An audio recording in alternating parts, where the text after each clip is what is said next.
to another episode of So You Think You Know Westerville. If you carry a cell phone, you probably take a lot of photos. Do you ever think of them as historical? This is an accidental history story, an example of how we are all practicing historians, even if we are unaware of it.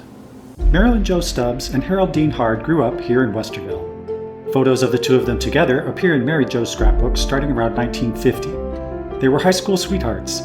Dean was an all-around athlete, lettering in football, basketball, and track. Mary Jo was a cheerleader, yearbook staffer, and a member of the Glee Club. She graduated from Westerville High School in 1953, and Dean graduated in 1954. They were married May 7th that same year. 2 years later, we find Mary Jo riding home from Tacoma, Washington. Dean is serving in the United States Army stationed at Fort Lewis. On December 18, 1956, Mary Jo writes, "I can't remember whether I told you Dean is now in the 12th Infantry. He is in an anti-tank platoon. He rides around in a Jeep with 3 other fellows. The gun they shoot is mounted on the Jeep. They can't fire the gun at Fort Lewis because it is so loud. They have to wear earplugs when firing it. This gun blows up tanks."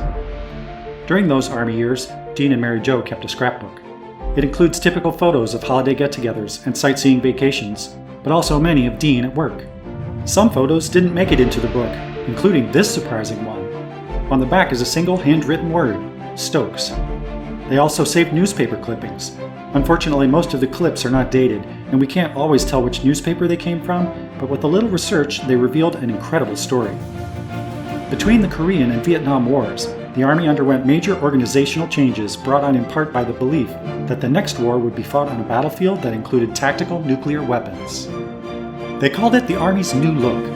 The Triangle Division of 3 regiments was replaced by the Pentomic Division, a term that referred both to the new 5-part organization and to its atomic capability. An article clipped from the Public Opinion in 1957 tells us that Specialist Harold D. Hard has become one of the nation's first soldiers to take part in field exercises testing the Army's new Pentomic battle concept, featuring streamlined units with great mobility and firepower to meet the needs of atomic and missile-age warfare.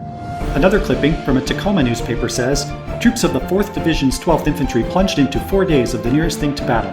Men and vehicles of the Warrior Battle Group moved to the fort's maneuver area shortly after dawn for the first of a series of comprehensive training tests.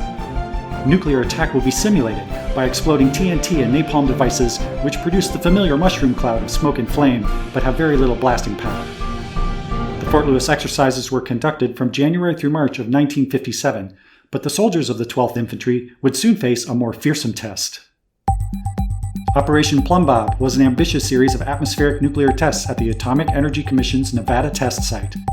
The weapons were not the only test subjects, however. The Army wanted to evaluate the new Pentomic Division, test its tactical training procedures, and assess the psychological effects of a nuclear attack on soldiers in the field. This clipping from a Tacoma newspaper in July of 1957 says, "Troops trained here for nuclear warfare will experience the fury of a real blast next month." This article says that a convoy of 87 vehicles and 200-plus soldiers of the 12th Infantry arrived at Camp Desert Rock, Nevada on July 21, 1957. We don't know if Dean arrived with this convoy, whose job was to set up camp, or if he arrived later with the main body of troops. But according to this clip from the Army Times, by August 8th, all 600 soldiers of Task Force Warrior were already training at the camp, waiting for other atomic tests to conclude before their maneuvers could take place.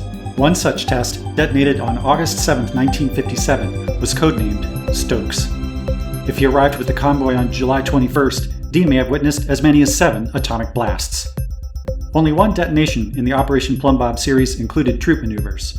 At 5:30 a.m. on August 31, 1957, the bomb codenamed Smokey was detonated, and Task Force Warrior began their assault. The blast, equal to 44,000 tons of TNT, was one of the most powerful ever triggered in the United States. The 700-foot-tall steel tower holding the bomb instantly evaporated, and shrub-covered hills up to 2 miles away caught fire. The mushroom cloud soared to 35,000 feet, and light from the blast was seen 400 miles away in San Francisco.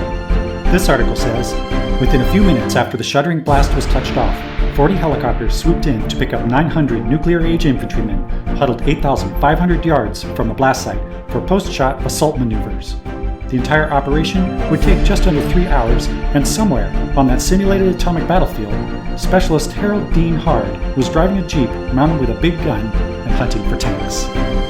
Dean and Mary Jo Hard didn't set out to make history, but they did record a significant event from the Cold War. They had no children to inherit their albums and scrapbooks, and their story could have been lost. But one of their close friends thought it was worth preserving for future generations. She called the museum to see if we were interested, and now their story is part of Westerville history. Accidentally.